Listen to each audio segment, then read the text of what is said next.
What's the worst display of incompetence you've ever witnessed? Story 1. In the early 90s, I worked at a small mom-and-pop ad agency.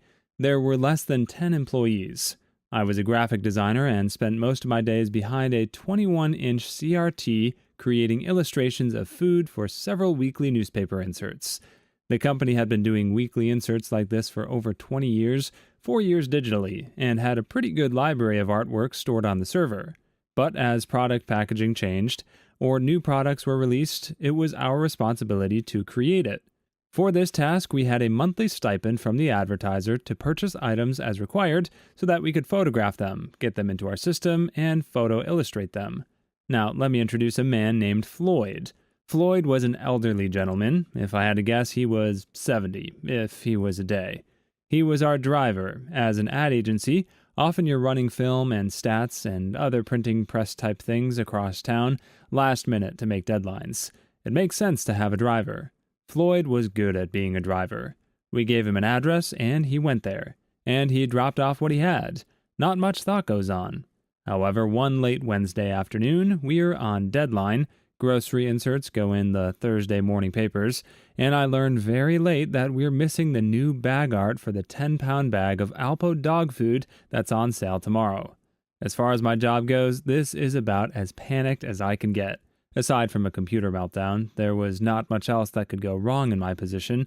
I didn't have time to run to the store, which I usually did, had I planned well. Everyone else was elbows and buttholes on their computers, trying to hit the deadline. The only available body was Floyd, sitting in the corner, legs crossed, reading the newspaper. "Hey, Floyd, I need you to do me a huge favor." "Sure." "Take this credit card and run to redacted store. I need a 10-pound bag of Alpo. Hurry back quickly. I have to get this done before 6:30 when you drive over the film." "Roger that." And off he goes for 45 minutes. Never mind that it's a 5-minute drive to the store, should have taken 20 minutes max. No cell phones, not reasonably priced anyway, and definitely not ubiquitous. So I wait. And finally Floyd walks in, with a 10-pound bag of store-brand dog food. "Floyd, here's your dog food. Where's the Alpo?" "Oh, this was cheaper. I saved like $3. "Floyd, we don't have a freaking dog." Snatches the card from his hand and runs out the door to get the Alpo myself. To this day, I still can't remember if I made it back on time, if I made the 6:30 delivery, but the legend of Floyd will live on in my mind forever. In his defense, you didn't specify it was actually for an ad. On the other hand, literally everything about the situation and your job and the job he does as a result should have made that very clear. Story 2. I work in construction. Incompetence is a daily occurrence. In no particular order, number 1, crane operator overcompensated and slammed the 35-ton air handler he was placing on the roof into the wall of the hospital. Number 2, the medical gas certification company didn't check all the outlets on a line, just the last one. Well, he screwed up and read the gauges wrong, passed the system, and it went into operation. 2 weeks later, a patient is brought into the ER and requires oxygen. So they hook him up to the oxygen wall outlet. Only problem is that during construction, some dumb guy got the lines crossed, and the oxygen outlet was actually connected to the vacuum line. Patient was fine, after some well-deserved freaking out. Number 3, all shaft walls are 2-hour rated. UL listed enclosures for fire safety, and this is strictly enforced and doubly so in hospitals. Well, some hospital maintenance guy decided that the exhaust fan the hospital was putting in on the sly needed to have the ductwork go up this shaft. So he punched a 4x4 hole in it and ran some ductwork through it. Never sealed the hole, no fire or smoke dampers, no nothing. We found it during a demo when we renovated the area. Number 4, during an inspection there was a problem with the way the sprinkler heads were installed. Nothing major, just needed to tighten some uplifts restraints. Well, you need to be licensed to work on that stuff. So the idiot plumber decides, hey, I've got a wrench and can tighten crap. So he climbs on the ladder and starts going to town in front of the inspector. Came very close to failing the inspection. Number 5, everyone is complaining that there is no hot water in half the hospital and starts blaming my design. Okay, let me look. Well, idiot plumber put all of the check valves backwards so no hot water was allowed out of the system. Number 6. Found a fire smoke damper propped open with a 2x4. Number 7. Previous contractor did not reconnect the storm pipes under the slab before repouring the concrete. Every time it rained, water would bubble up through the floor tiles and flood the EKG lab. Hospital didn't investigate until a patient slipped. They had just been sending a dude with a mop to clean the floor. There are so many more. Number 8. An electrical ground wire zip-tied to a 1-inch oxygen line. Number 9. 2-inch main hospital oxygen line installed above the main kitchen hood. Number 10. Maintenance removed all the supply diffusers from the main hallway that had a west-facing wall, a 60-foot-long wall of glass and no shade because they didn't see the need for it during the last renovation.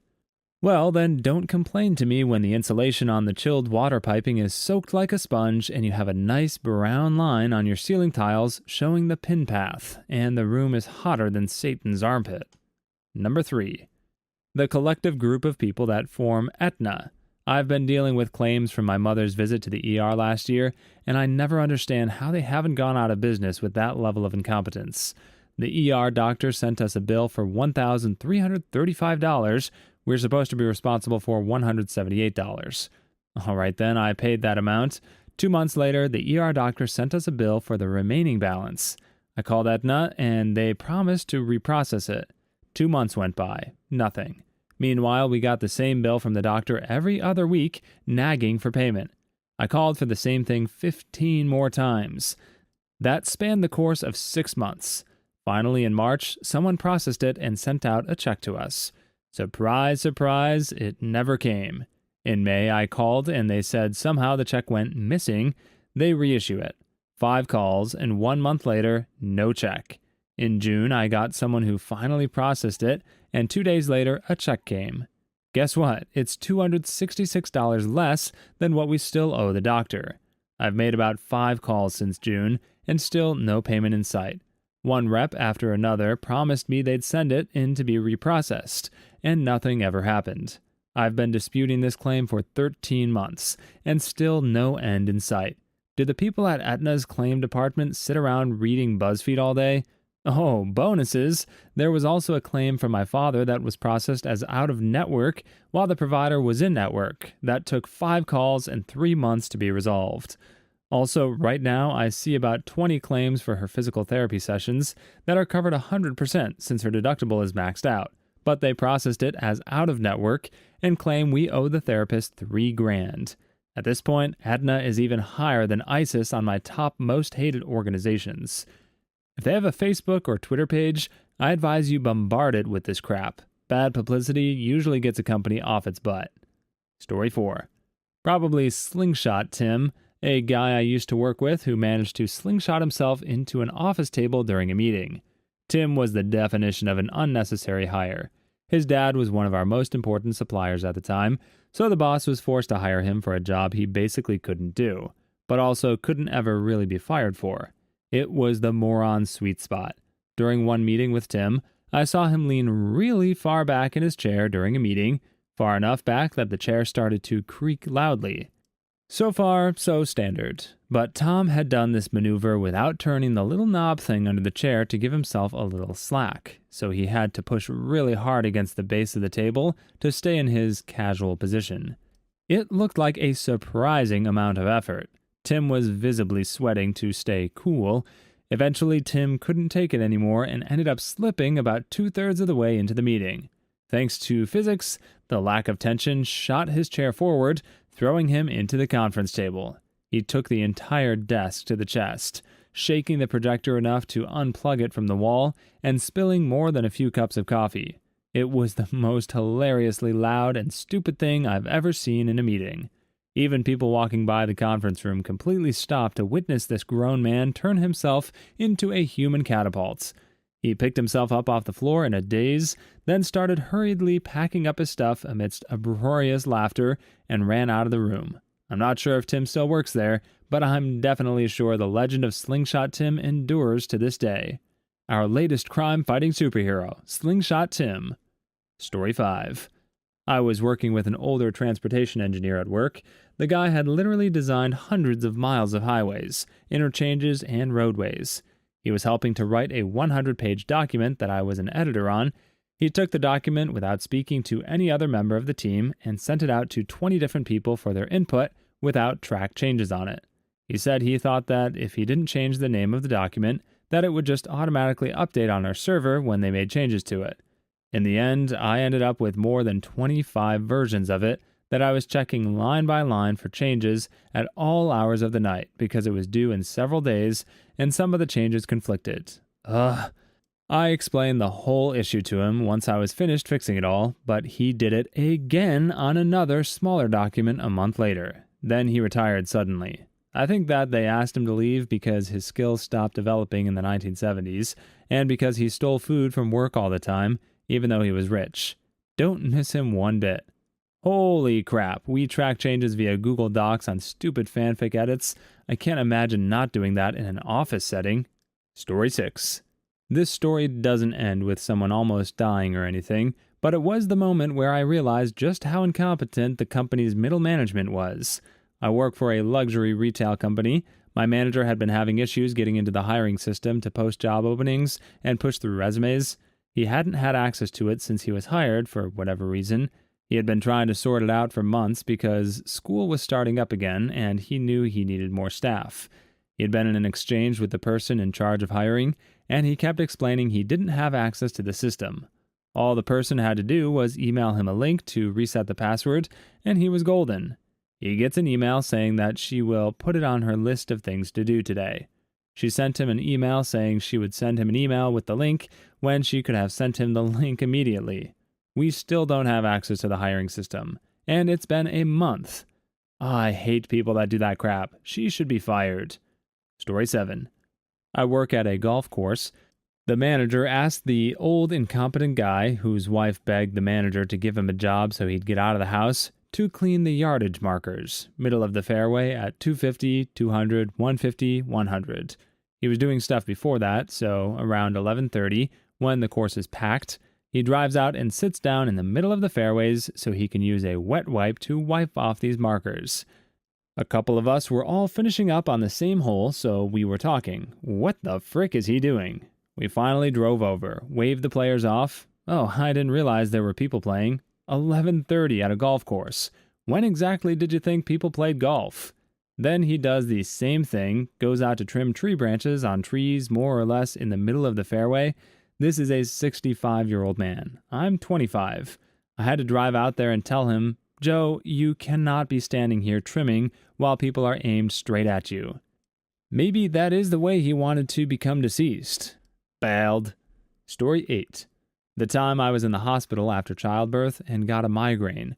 I take a prescription medication for migraine, as I am allergic to over-the-counter painkillers, Tylenol and NSAIDs, so I'm asking for a dose of my usual prescribed migraine abortive, and the doc says she's just going to give me Tylenol 3. I remind her I can't take it.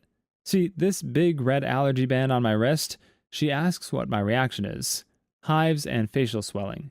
She turned to the nurse and told her to give me the Tylenol and some Benadryl.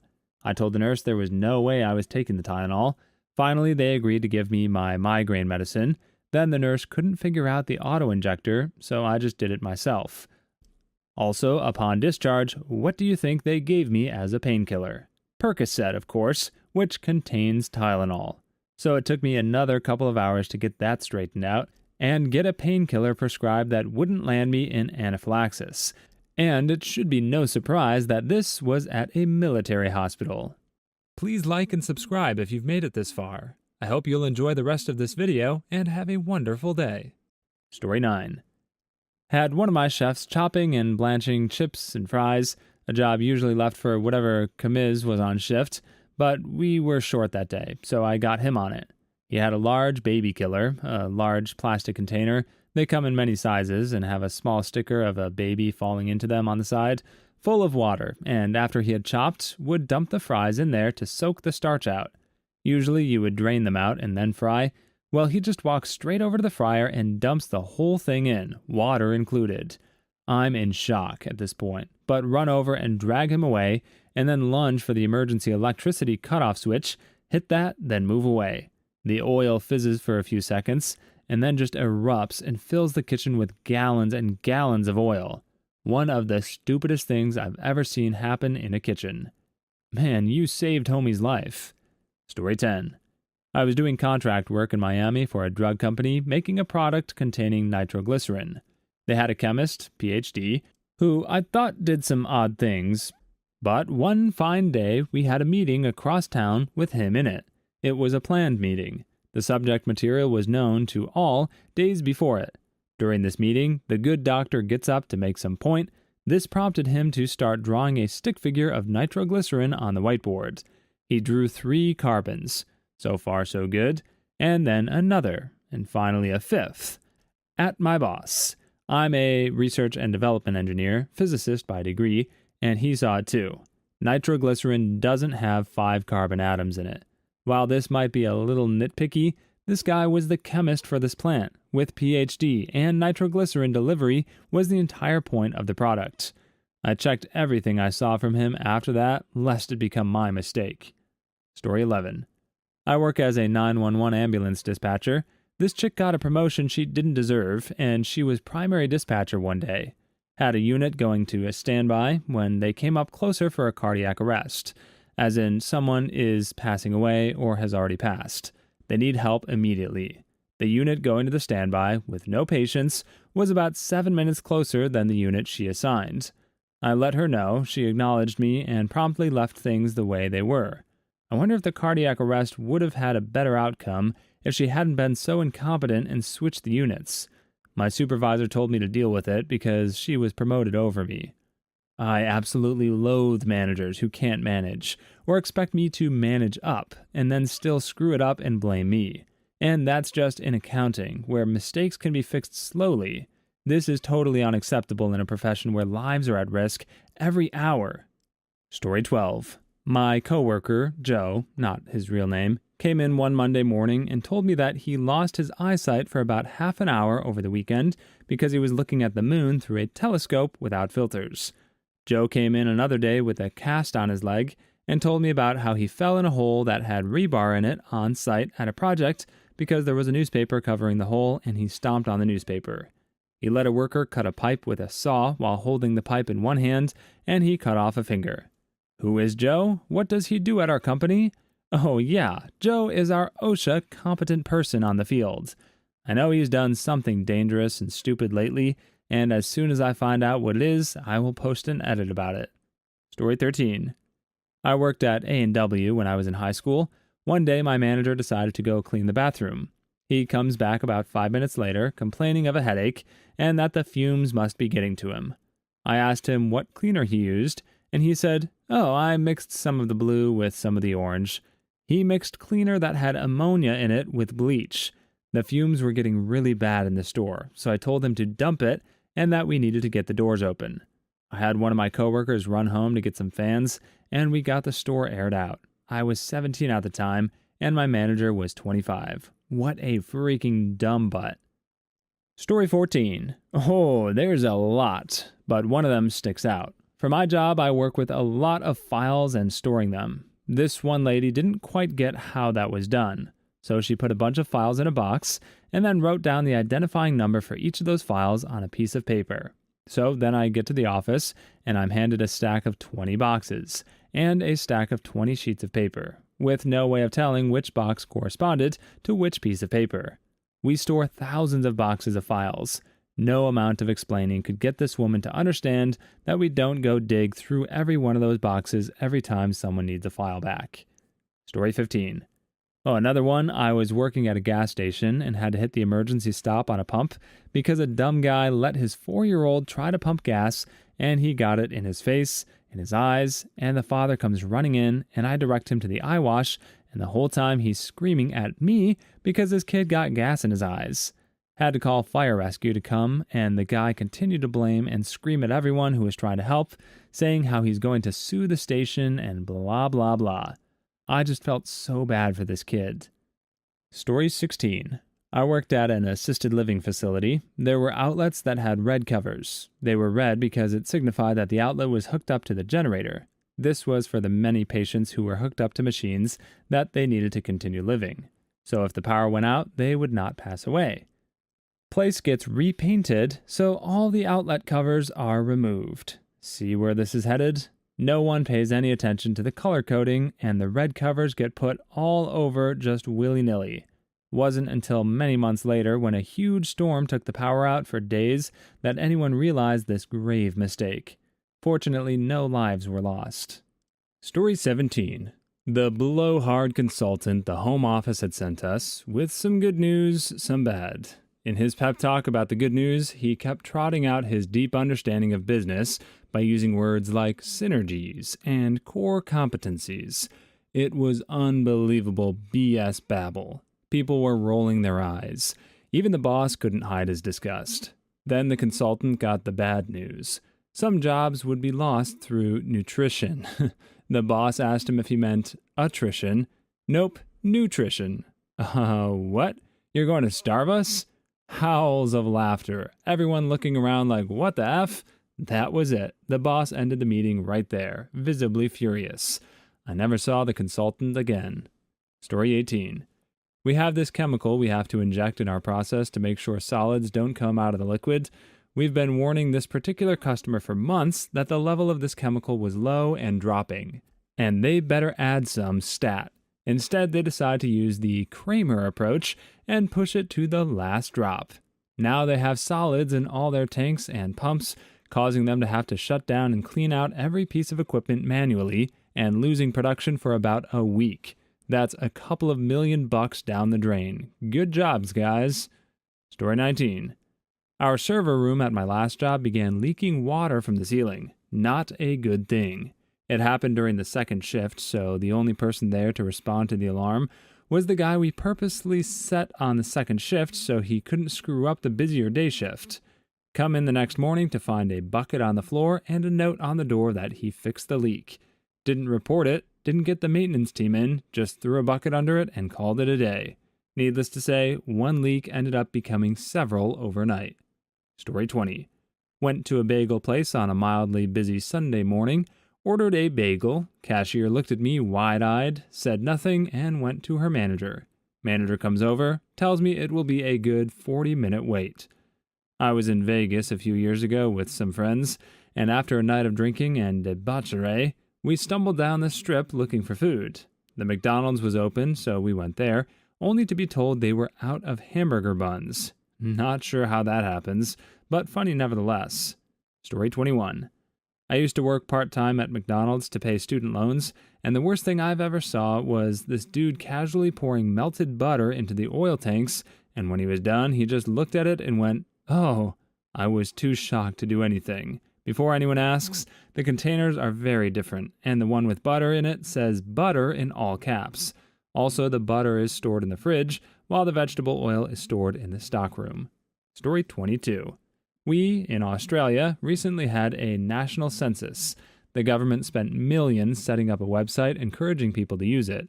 It couldn't handle more than 1 million queries an hour, and so crashed just after dinner time, roughly 7 p.m., when, not surprisingly, more than 1 million people just happened to log in on census night. They are now running ads to assure people that they are competent enough to store all the private data gathered. Story 23. I was at a Subway and the person in front of me asked for a BLT. The employee just stared blankly until the customer said, "Bacon, lettuce, and tomato." The girl then grabbed some bacon and put it on the bread, but then just stared blankly again until the customer said, "Lettuce." After putting lettuce on the bread, the customer got a blank stare until saying, "Tomato." To this day, he's the dumbest employee I've ever seen. Story 24. We get called by a school concerned about electromagnetic pollution caused by their Wi-Fi and tablets. My colleague suggested to the principal to shut down the Wi-Fi and just connect the tablets with Ethernet cables.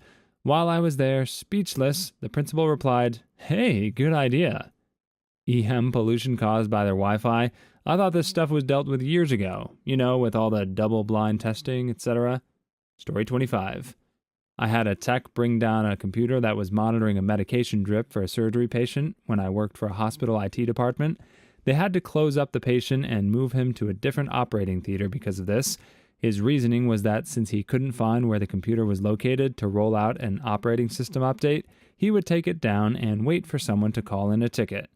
Story 26. We have a coolant circuit that uses distilled water. Occasionally, the tank is a little low and needs to be topped off. We tell a guy to refill it. Later, we come back and we see empty oil jugs next to the tank. No, he didn't. There's no way. Sure enough, there is now a crap ton of oil in our water system. Fan-freaking-tastic were my exact words, I think. Story 27. I was assistant to a vice president at a bank. One of my duties was to make him look good each Monday morning for the meeting. I would print out his homework from the past week and keep it all tidy so he could just rattle it off. One Monday, he literally said, "Don't say this part," from my notes. Wow, dude, I couldn't have made it too much easier. Story 28. I was at a restaurant. The young waiter was clearing dishes.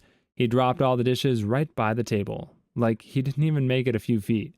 Starts stacking them up again and is super embarrassed. And then he drops them again. His superior comes over and sends him back into the kitchen and clears all the dishes. This hurts my heart. Poor freaking kid. Story 29.